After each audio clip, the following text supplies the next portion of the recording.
بسم الله الرحمن الرحيم. الحمد لله رب العالمين، والصلاة والسلام على أشرف الأنبياء والمرسلين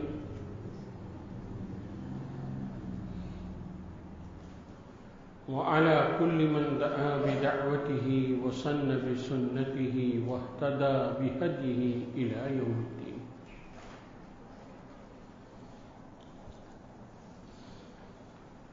رب اشرح لي صدري ويسر لي أمري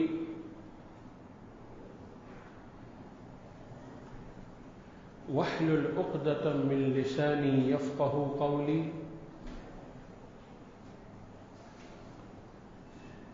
سبحانك لا علم لنا إلا ما علمتنا إنك أنت العليم الحكيم.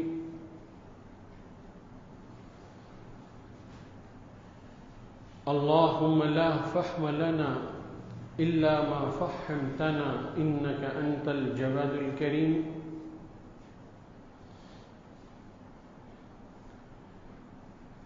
يا معلم إبراهيم علمنا ويا مفهم سليمان فهمنا. اللهم علمنا ما ينفعنا وانفعنا بما علمتنا.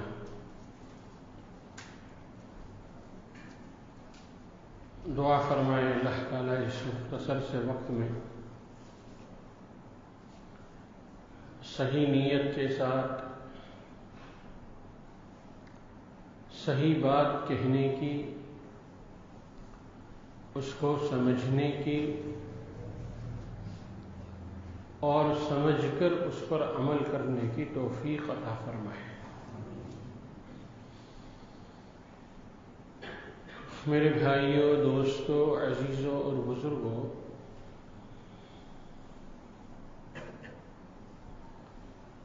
دین کی جتنی بھی محنتیں ہو رہی ہیں،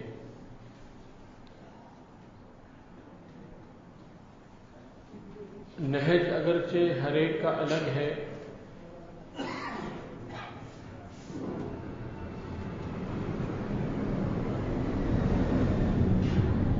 طریقہ کار الگ ہے، لیکن مقصود سب کا ایک ہی ہے۔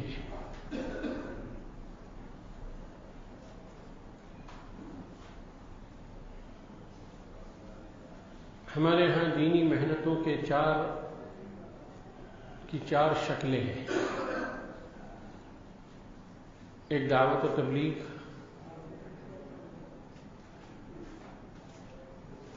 ایک خانقاہ، ایک مکتب اور مدارس، اور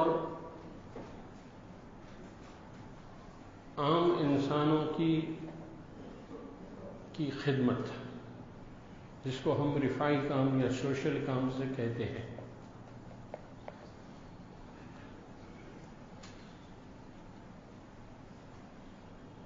نبوت کا اعجاز یہ تھا کہ ہر کام کو دینی کام سمجھا جاتا تھا،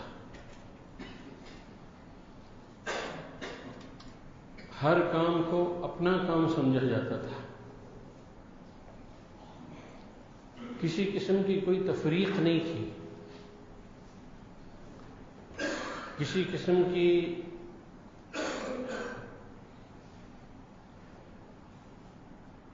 مناسبت، عدم مناسبت نہیں تھی۔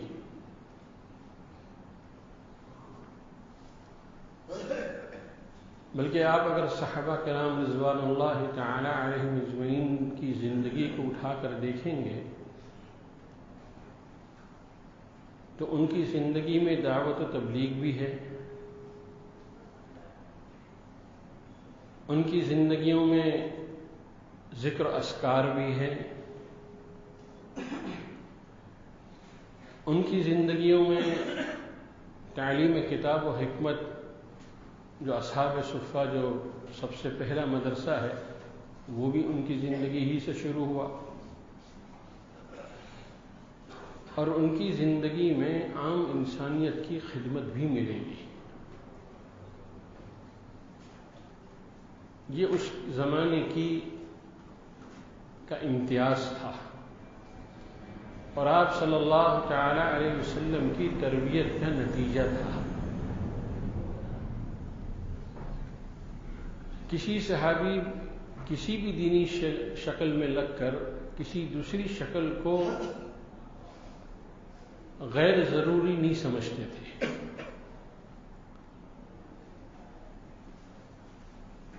بلکہ ہر ایک صحابی کی یہ کوشش تھی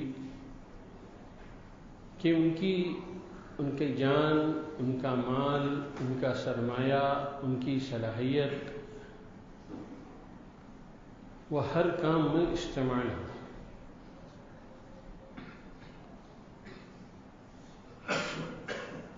میرے دوست بزرگوں، یہ تھی جامعیت تمام شعبوں میں، کہ ہر کام کرنے والا دوسرے کام کرنے والے کی عزت کرتا تھا، غائبانہ اس کے لیے دعا کرتا تھا، اور اگر ضرورت پڑتی تو اس کے لیے اپنے جان، اپنا مال اور اپنی سرمایہ اور اپنی صلاحیت کو استعمال بھی کرتا۔ یہ جامعیت تھی۔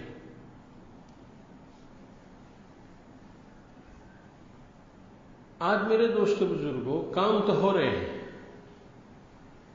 ہر شعبہ زندہ ہے اور قیامت تک زندہ رہے گا، اس لیے کہ حضور اکرم صلی اللہ تعالی علیہ وسلم کے نبوت کی ذمہ داریوں میں سے ذمہ داری ہے کہ ہر شعبہ رہے گا اور قیامت تک رہے گا۔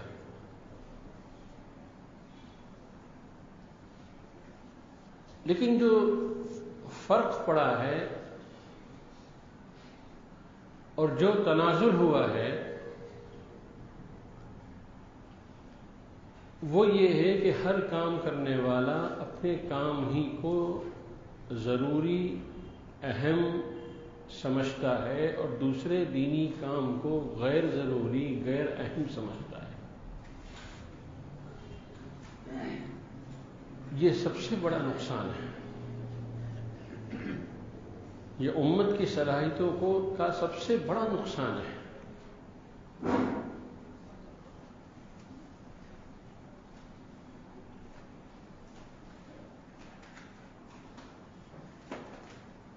ایک مرتبہ حضرت مولانا سعید احمد خان صاحب رحمۃ اللہ علیہ کی خدمت میں ہم چند طلبہ موجود تھے۔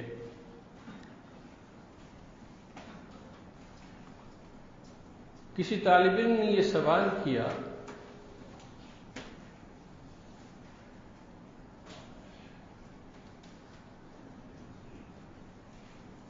کہ حضرت، امت کے اندر بے دینی تو بہت ہے، بلکہ بعض پچھڑے ہوئے علاقے ایسے ہیں جو ارتداد کے دہانے پر پہنچ چکے ہیں، باطل کی اتنی محنت ہے ان پر،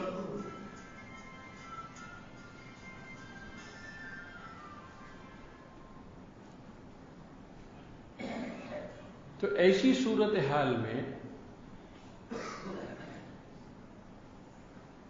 کیا ہم دعوت و تبلیغ کی محنت ہی کو اصل سمجھیں یا اور دوسری محنتیں جس سے ارتداد رکتی ہو، جس سے امت کے اندر ان کے ایمان کے لوٹنے کی ایک وجہ غربت بھی ہے، افلاس بھی ہے،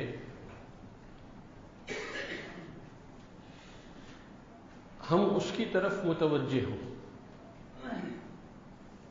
کام کرنے والے دعوت و تبلیغ کے میدان میں تو بہت سے ہیں، لا تعداد ہے، انگنت ہے، لیکن وہ دینی شعبے جہاں پر ارتداد پھیل رہا ہے اور جہاں پر لوگ کلمے سے واقف تک نہیں ہیں، ان کے آبا اجداد نے ان کے نام مسلمانوں جیسے تو رکھ لیے ہیں، لیکن ان کی شکلیں اور صورتیں، ان کا لباس، ان کا رہن سہن سب کچھ غیر مسلموں کی طرح ہے۔ تو ایسی صورتحال میں ہم پر ذمہ داری کیا بنتی ہے؟ اللہ جزائے خیر دے ہمارے بڑوں کو کہ اللہ نے ان کو حکمت بھی عطا فرمائی تھی اور فراست بھی عطا فرمائی تھی۔ جب آدمی کوئی سوال کرتا ہے نا تو اس سوال میں اس کا ذوق ملا ہوا ہوتا ہے، اس کی پسند اور ناپسند سمجھ میں آتی ہے۔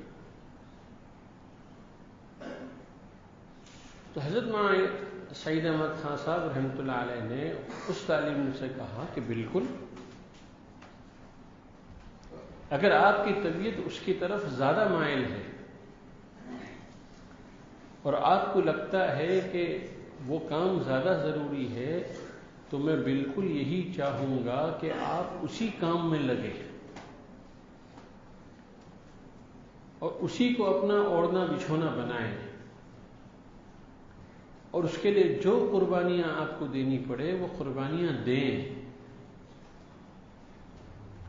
بے شک دعوت و تبلیغ کی محنت کا ایک وسیع میدان ہے اور کام کرنے والے اس میں بہت ہیں۔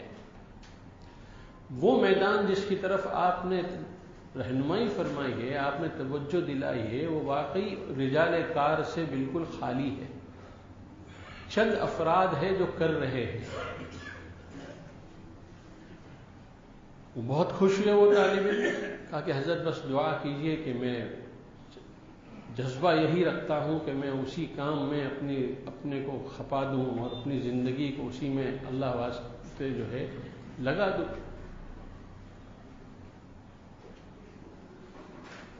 پھر حضرت مولانا سعید احمد خان صاحب رحمۃ اللہ علیہ نے فرمایا کہ اتنی بات تو آپ کے علم میں ہوگی ہی کہ ہر کام کی قبولیت کے لیے دو چیزیں ضروری ہیں۔ سب سے پہلی چیز اخلاص ہے، ہر ایک کے لیے ہے، چاہے خانقاہ ہو، چاہے تبلیغ ہو، چاہے مدارس ہو، چاہے دینی رفاہی کام ہو، ہر ایک کے لیے ضروری ہے۔ تو سب سے پہلی چیز جو ہے وہ اخلاص ہے۔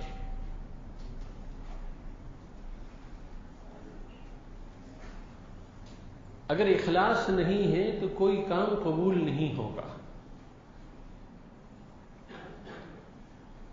اور دوسری چیز جو ضروری ہے وہ نہج صحیح ہے، ایسا نہج جو سنت اور شریعت کے عین مطابق ہو بہو سنت اور شریعت کے مطابق ہو، اس میں ذرہ برابر بھی انحراف نہ ہو، اس میں ذرہ برابر بھی تحریف نہ ہو کہ بھئی یہ تو سنت اور شریعت ہے لیکن کیا کریں، حالات ایسے ہیں، ماحول ایسے ہیں، ہم کو کچھ سوچنا پڑے گا۔ فرمایا نہیں، اللہ کے رسول صلی اللہ تعالی علیہ وسلم نے جو شریعت نازل فرمائی ہے حضور اکرم صلی اللہ تعالی وسلم پر، وہ ہر حال میں، ہر جگہ، ہر علاقے کے لیے کافی ہے۔ وہ علاقوں کے اعتبار سے، تہذیبوں کے اعتبار سے، افراد کے اعتبار سے سنت اور شریعت نہیں بدلتی۔ پھر آپ نے فرمایا اس پر بھی غور کرو کہ حضور اکرم صلی اللہ تعالی علیہ وسلم کی نبوت کے 3 دور ہیں۔ کتنے دور ہیں؟ پہلا دور یہ تھا جس وقت آپ صلی اللہ علیہ وسلم کو نبی بنا کر مبعوث کیا گیا اور غار حرا میں حضرت جبریل علیہ السلام نے آپ کو دبوچا اور آپ کو وہاں پر نبوت کی ذمہ داری دی گئی۔ تو اس وقت جو ماحول تھا وہ کفر و شرک کا ماحول تھا، بے دینی کا ماحول تھا، اس وقت اہل ایمان بالکل نہیں تھے، لیکن آپ صلی اللہ تعالی علیہ وسلم کو تبلیغ کا حکم دیا گیا۔ تو آپ مجھے بتائیں کہ اللہ کے رسول صلی اللہ تعالی علیہ وسلم نے کن کے درمیان تبلیغ کی؟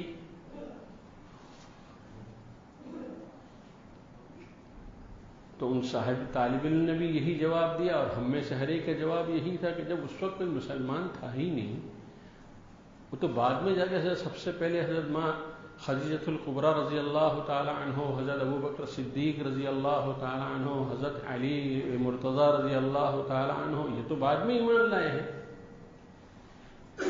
لیکن آپ کو تبلیغ کا حکم تو دے دیا گیا، وانذر عشیرتک المقربین۔ تو آپ نے سب سے پہلے مخاطب کس کو بنایا؟ مسلمان تو تھے ہی نہیں، غیر مسلم ہی کو تو بنایا۔ تو حضور اکرم صلی اللہ تعالی علیہ وسلم کا ایک دور یہ تھا کہ حضور نے سب سے پہلے اپنی دعوت کا مخاطب ان غیر مسلموں کو بنایا جن غیر مسلموں کے پاس ایمان اور اسلام کی دعوت نہیں پہنچی تھی۔ یہ حضور کی زندگی کا کہ دعوت کا پہلا دور ہے۔ فرمایا پھر حضور اکرم صلی اللہ علیہ وسلم کی دعوت کا دوسرا دور دیکھ لیجئے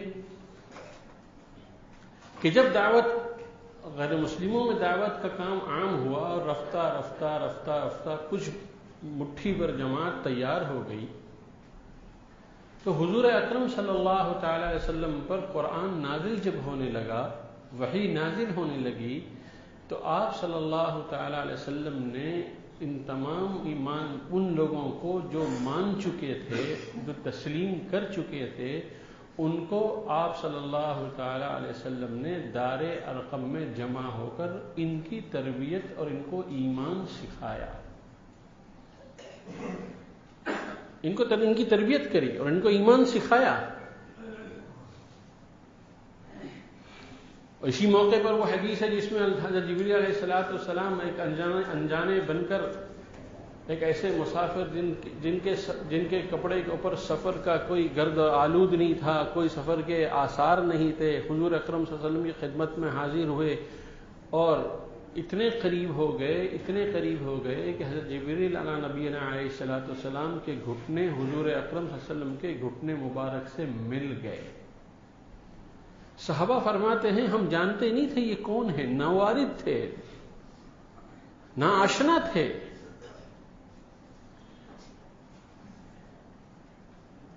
انہوں نے پوچھا کہ اللہ کے رسول مجھے آپ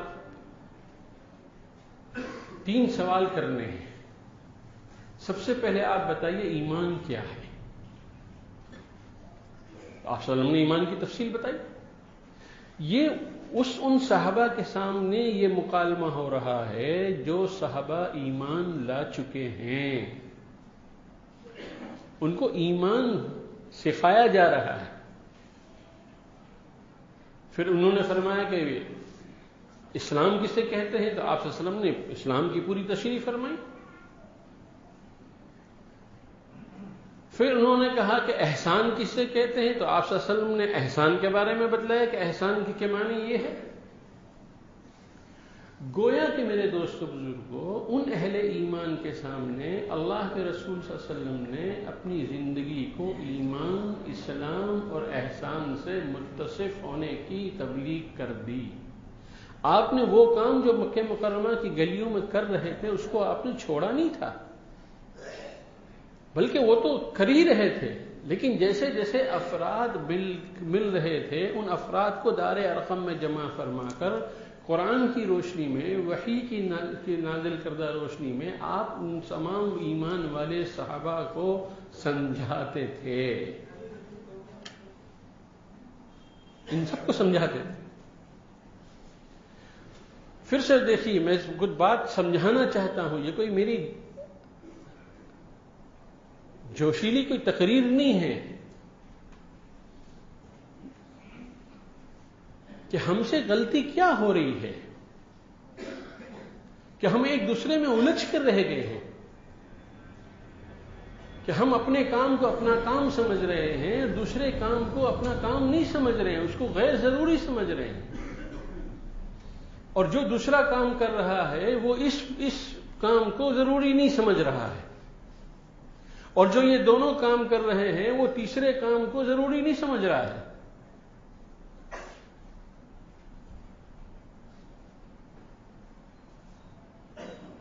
پہلے دور میں تبلیغ، پہلے دور میں حضور کی محنت کا رخ جو یہ تھا کہ آپ کے مخاطب جو ہے کفار اور مشرکین مکہ تھے،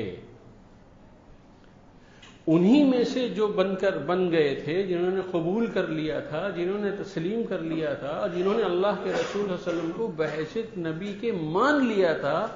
آپ کی تعلیم، آپ کی نبوت کا دوسرا دور یہ تھا کہ ان کی تعلیم و تربیت کے ساتھ ساتھ عمومی محنت جو غیر مسلموں میں ہو رہی تھی وہ محنت بھی جاری اور ساری رہے۔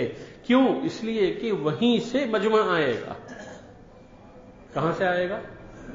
وہیں سے آئے گا نا، آسمان سے تو نازل نہیں ہوگا۔ وہی کفار اور مشرکین ہیں جن کے سامنے دعوت کی حقیقتوں کو بیان کیا جائے گا، وہی اس کو قبول کریں گے، اور قبول کر کے جو ہے دار ارقم میں جمع ہوں گے۔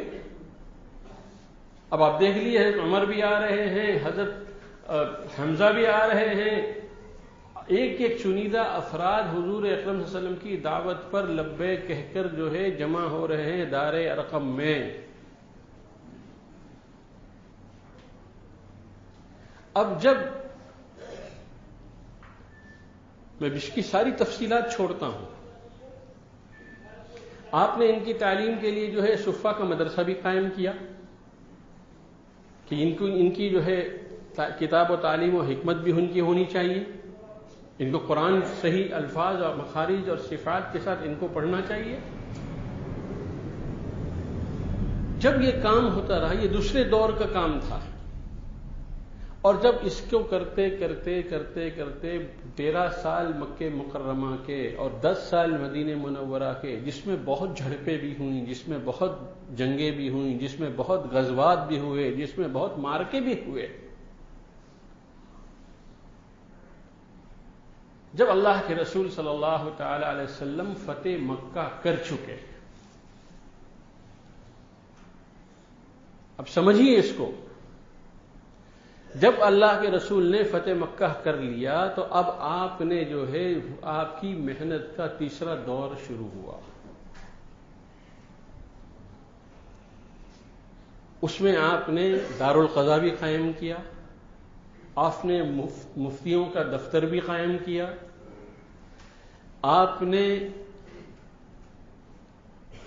دوسرے اور رفاہی کام جس سے آپ کو پہلے سے مناسبت تھی اس کو بھی آپ نے جو ہے اس کو بھی شروع کیا، اور سب سے بڑھ کر آپ نے ان تمام فتح مکہ کے بعد ان تمام صحابہ کو اللہ کا نام سکھلایا، ان کو جو ہے ذکر جہری اور مراقبے میں ان کو لگایا، تاکہ اندر کی قوت جو ہے وہ مضبوط ہو، دل نورانی ہو، دل جو ہے وہ گرد سے اور گناہ کے آثار سے پاک صاف ہو، روشن دل ہو۔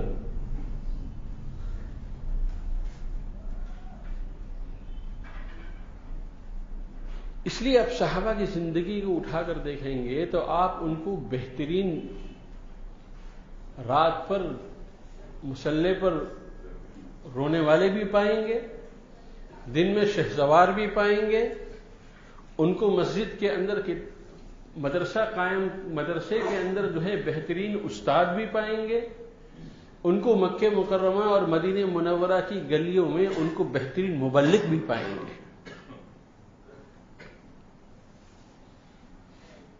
آج کی ضرورت جو ہے وہ صرف اتنی ہے کہ ہم اب چونکہ قیام اب جو ہے نبوت تو نہیں آنے والی ہے، اب یہ تو نہیں ہے کہ ایک دور آئے گا پھر دوسرا آئے گا پھر تیسرا آئے گا، نہیں، اب تو ہر آدمی کو ان تینوں دور میں اپنے آپ کو لگانا پڑے گا۔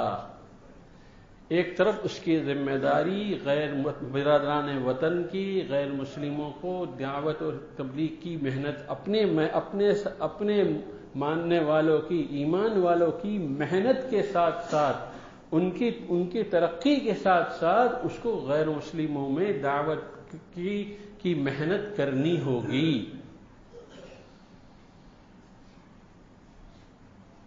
اس کو محنت کرنی ہوگی۔ یہ کہہ لینا کہ پہلے ہمارے سدھر جائے اس کے بعد ہم کسی اور کو کہیں گے، یہ شیطان کا بہت بڑا دھوکہ ہے۔ صدیاں گزر گئی اب تک، لیکن اب تک ان صدیاں گزر جانے کے باوجود وہ مجموعہ تیار نہیں ہوا جو مجموعہ معیار حق بن سکتا ہو، جو معیار جو کفر اور شرک کے درمیان فیصل بن سکتا ہو۔ اب تک ایسا مجمع نہیں تیار ہوا۔ اس کی ایک وجہ یہ ہے کہ ہم اپنوں میں کام کرتے ہیں جس سے ہم پر مجاہدہ نہیں ہوتا، قربانیاں نہیں آتی، ہمیں کڑوی کسیلی نہیں سننی پڑتی ہے۔ اس کے اگر اپنے اندر صفات پیدا کرنی ہے تو آدمی کو ہمیشہ مخالف ماحول میں کام کرنے کا عادی ہونا پڑے گا۔ جب وہ مخالف ماحول میں کام کرے گا تب اس کو جو ہے اس کے اندر صفات پیدا ہوگی، تب جو ہے وہ کہیں جھڑکیاں سنے گا، کہیں لات اور گھوسے کھائے گا، کہیں پتھراؤ ہوگے اس کے اوپر، کہیں کچھ ہوگا، کہیں گھسیٹا جائے گا، وہ سب کچھ ہوگا جو حضرت حضور کے زمانے میں ہوا ہے اہل ایمان کے ساتھ۔ تو یہ ہماری اس دور میں اس کا انتظار کرنا کہ ہم پہلے سدھر جائے اس کے بعد ہم غیر مسلموں کو اپنے دعوت کا مخاطب بنائیں گے، یہ سوچ غلط ہے۔ ہمیں ایک وقت دونوں کام ہم کو کرنے ہیں کہ ایک وقت اپنے ساتھیوں کے اندر بھی صفات پیدا کرنے کی کوشش کرنا ہے، ان کی بھی قربانی کے معیار گھٹنے نہ پائے، ان کے بھی اندر قربانی روزانہ بڑھتی چلی جائے، اور ہمارے اندر صفات پیدا کرنے کے لیے ہم کو غیر مسلموں کے اندر دعوت کی بات کر کے ان کو دعوت دے کر ان کو ایمان کی ترغیب اور ایمان کے نفع کو اور آخرت کے نفع کو بتانا ہوگا۔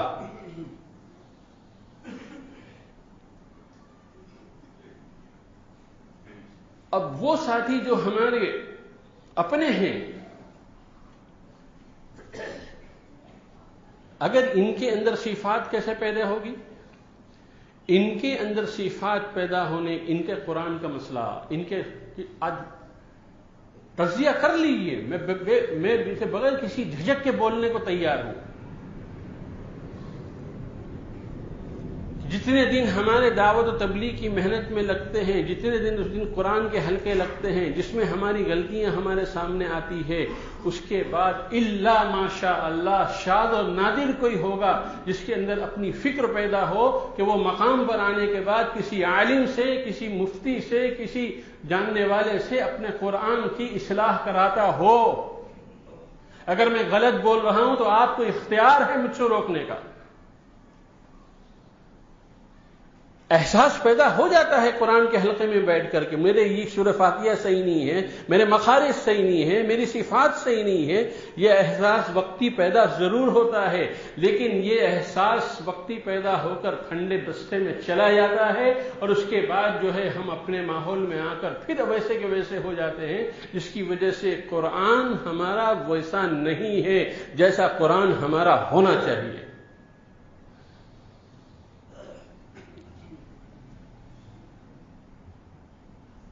یہ قرآن کا حال ہے۔ صفات کا حال اٹھا کر دیکھ لیجئے کہ ہمارے اندر کیا کچھ پل رہا ہے۔ ہم نے اپنے اندر کی صفات کو، رذائل کو دور کرنے کی کوئی الگ سے محنت نہیں کی۔ اس لیے ہمارے لیے ضروری ہے کہ ہم اہل اللہ کی خدمت میں جائیں۔ سب سے بڑے طبیب روحانی جناب محمد الرسول اللہ صلی اللہ تعالی علیہ وسلم تھے۔ صحابہ کو ان کے دل کے اندر کوئی بھی وسوسہ آتا تھا یا دل کی کیفیت میں ہلکا بھی فرق آتا تھا، کہاں دوڑ کر جاتے تھے؟ وہ کس کے پاس دوڑ کر جاتے تھے؟ وہ مسجد نبوی میں جناب محمد رسول اللہ صلی اللہ تعالی علیہ وسلم کی خدمت میں جاتے تھے۔ یہی تو وہ واقعہ مشہور ہے جس کو ہم بارہا سنتے ہیں کہ نافق حنظلہ، نافق حنظلہ، نافق حنظلہ۔ تھوڑی دیر اپنے دل کی کیفیت میں تبدیلی کیا محسوس کر لی؟ حضرت حنظلہ رضی اللہ تعالی عنہ بے چین ہو گئے اور بھاگتے ہوئے گئے مدینہ منورہ کی سڑکوں پر سے مسجد نبوی تک۔ راستے میں حضرت ابو بکر صدیق ملے۔ ارے حنظلہ کیا بات ہے، تم کیا کہہ رہے ہو؟ اللہ تمہاری ایمان کی حفاظت کرے، تم اتنی بڑی بات کہہ رہے ہو۔ فرمایا ہاں ابو بکر، میرا حال تو یہی ہے۔ کیا ہے تمہارا حال؟ کہا میرا حال تو یہ ہے کہ میں جب گھر میں رہتا ہوں تو میں جو ہے میری کیفیت بدل جاتی ہے، بیوی بچوں میں دکان میں رہتا ہوں تو کیفیت بدل جاتی ہے، اور اللہ کے رسول صلی اللہ تعالی علیہ وسلم کی خدمت میں جب رہتا ہوں تو میری کیفیت کچھ اور ہوتی ہے۔ ابو بکر کیا یہ کیفیت کی تبدیلی یہ نفاق نہیں ہے؟ تو حضرت ابوبکر صدیق کہنے لگے اے ابو حنظلہ، جو بات تم کہہ رہے ہو وہ بات بالکل صحیح ہے، یہ تو میرا بھی حال ہے، چلو تم اکیلے مت چلو، میں بھی چلتا ہوں، ہم دونوں ساتھ جاتے ہیں جناب رسول اللہ صلی اللہ تعالی علیہ وسلم کی خدمت میں اور اپنا یہ مرض بتلاتے ہیں۔ آج ہم کام کر رہے ہیں لیکن کام کرتے کرتے ہمارے اندر جو رذائل پیدا ہو رہے ہیں، جس کی سد باب کی ہم کوشش نہیں کر رہے ہیں، آخر کسی اللہ والے کے پاس جا کر ہم کو اس کا علاج تو کرنا ہوگا، بغیر اس کے علاج کے ہمارے کام کی تکمیل نہیں ہوگی۔ اسی لیے میں 3 باتیں کہتا ہوں، ایک ہے وجود اعمال، ایک ہے تصحیح اعمال، اور ایک ہے قبول اعمال۔ وجود اعمال تبلیغ کی محنت سے خوب وجود میں آ رہے ہیں، لیکن صرف تبلیغ کی محنت سے لگ کر وجود اعمال پر آ جانے کے بعد اگر ہم علماء سے مستغنی ہو گئے اور ہم نے علماء سے اپنے آپ کو بے نیاز کر لیا کہ ہمیں ان کی ضرورت نہیں ہے، تو آپ یاد رکھیے گا آپ کا کوئی عمل قبول نہیں ہوگا، اس لیے کہ اس کے اندر جو ہے صحت کیا ہے، اس کے اندر نقص کیا ہے، اس کے اندر خرابی کیا ہے، یہ آپ کو عالم ہی بتلائے گا۔ اور تصحیح اعمال کے بعد تیسرا مرحلہ ہے قبولیت اعمال۔ اخلاص اللہ والوں کے وہاں ملتا ہے، تواضع اللہ والوں کے وہاں ملتی ہے، اپنے کو کچھ نہ سمجھنا اللہ والوں کے یہاں ملتا ہے، اپنی ذات کا انکار یہ اللہ والوں کا یہاں ملتا ہے۔ سب سے بڑے طبیب روحانی حضور اکرم صلی اللہ تعالی علیہ وسلم نے فتح مکے کے موقع پر یہ اعلان کر کے قیامت تک آنے والوں کو سمجھا دیا کہ اپنی ذات کا انکار اپنی گھٹی میں ڈالو، اپنی ذات کا انکار کرو اپنے مجاہدوں کا، انکار کرو اپنی محنتوں کا، انکار کرو اپنی قربانیوں کا، انکار کرو اپنی ہر چیز کا، اور صاف صاف یہ کہو لا الہ الا اللہ وحدہ نصر عبدہ وہزم الاحزاب وحدہ۔ اے اللہ، یہ فتح مکہ جو ہوا ہے بے شک یہ صرف اور صرف اور صرف آپ ہی کے کرنے سے ہوا۔ نصر عبدہ، آپ نے صرف اپنے ایک کمزور بندے کی مدد کی ہے، وہزم الاحزاب وحدہ، اور آپ نے تنہا سارے لشکروں کو شکست دی ہے۔ میرے دوستو، یہ بہت مشکل کام ہے۔ اپنی ذات کا انکار، اپنی محنتوں کا انکار، یہ بہت مشکل کام ہے۔ اس لیے یہ دور وہ ہے جس دور میں ہمیں تینوں ذمہ داریاں ہمارے اوپر ہے۔ ہمیں غیر مسلموں میں دعوت کا کام بھی کرنا ہوگا، اس کو سیکھنا ہوگا، یہ الٹپ کام نہیں ہے، نبوت کا کام ہے، اس کو سیکھنا ہوگا۔ دوسرا، ہم کو اپنے ساتھیوں کے اندر بھی ان کی اندر ترقی ہو، ان کے اندر صفات پیدا ہو، اس کی بھی محنت ہم میں سے ہر ایک کے ذمے ہے۔ اور تیسرا کام، ہم کو اہل اللہ سے جڑنا ہوگا، علماء اور اہل اللہ سے جڑنا ہوگا، تب جا کے ہماری ہر محنت کو چاند تارے لگیں گے، ہماری ہر محنت جو ہے قبولیت سے شرفی جائے گی۔ ورنہ دوستو بزرگوں، محنت کرتے رہو ضائع کرتے رہو، محنت کرتے رہو ضائع کرتے رہو، ایسا نہ ہو کہ ہم خالی ہاتھ ہو جائے۔ اللہ میری اور آپ کی حفاظت فرمائے۔ جو کچھ بات میں نے کہی ہو اگر صحیح ہے تو اللہ عمل کی توفیق عطا فرمائے، جو بات غلط ہو اللہ اس کو معاف فرمائے۔ وآخر دعوانا ان الحمد للہ رب العالمین۔